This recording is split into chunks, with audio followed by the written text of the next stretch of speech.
Hồng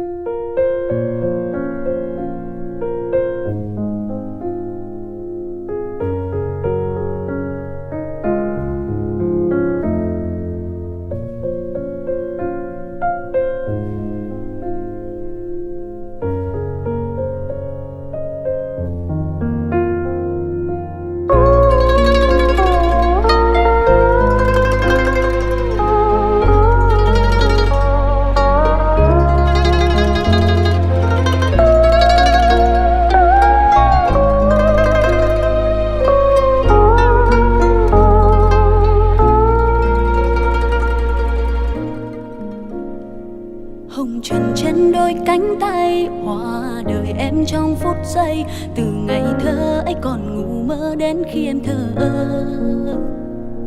Lòng người ai đâu có hay, một ngày khi vô cánh bay.